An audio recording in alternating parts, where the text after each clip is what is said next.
Bonjour à tous. Avant de continuer ma présentation de Zwift, je voulais remercier ceux qui se sont déjà abonnés à la chaîne. Sachez que ça me motive à bloc pour continuer. Et d'ailleurs, j'avais pas prévu m'arrêter. Le programme, c'est celui du lundi et mardi. Donc c'était la suite de Pebble Pounder. Une journée d'entraînement pour lundi. Très sympa, comme un peu dans le même genre que la première, avec plus d'intensité, puisqu'après l'échauffement on est monté direct à 115 watts, ce qui est relativement beaucoup pour moi.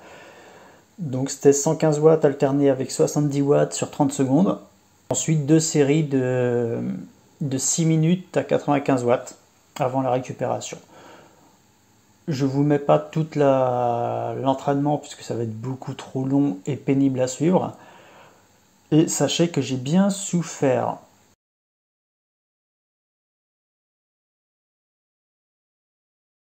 Donc à la fin, comme d'habitude, on retrouve le résumé de l'entraînement et les prochaines séries.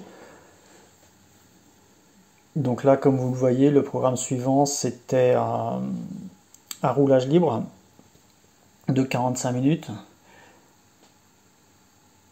Et une chose qui est bien avec Zwift aussi, c'est que quand on a fini un entraînement, on peut continuer à rouler. C'est ce que j'ai fait un petit peu pour voir à combien je pouvais monter en puissance maxi. Là, je vous laisse ça maintenant pour que vous puissiez le voir.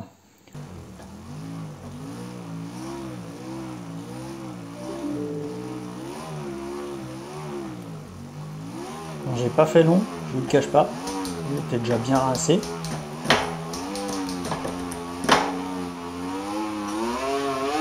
vous pouvez aussi savourer le bruit du entraîneur arrivé.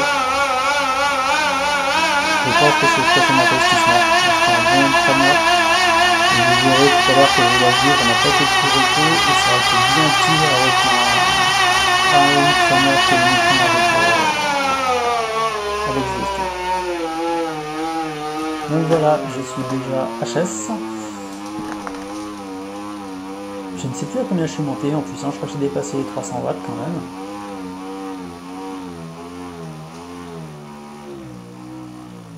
Et on enchaîne sur le mardi avec un roulage bonus, je dirais. 45 minutes de roulage quand même. Sans avoir les sections d'entraînement, c'est beaucoup plus dur. Puisque sinon ça fait varier et ça nous oblige à suivre le programme.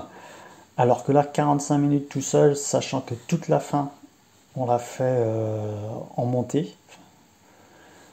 C'était très très raide. On va aller directement sur cette partie qui est intéressante, où on voit la progression en bas avec les zones au tout début en gris, où je suis parti vraiment tranquille. Ensuite en bleu, c'est l'intensité qui monte, puis en vert. Puis en jaune, on est sur une bonne intensité. Et ensuite en orange-rouge, on a vraiment les endroits où j'ai voulu forcer. Je crois que j'ai essayé de suivre des groupes.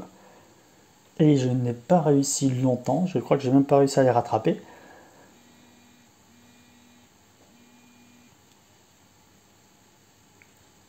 Et ensuite, j'ai remis un petit coup, 2 coups, et j'ai fini dans le vert quasiment jusqu'à la fin. Juste à la fin où je me suis fait une accélération aussi. Là,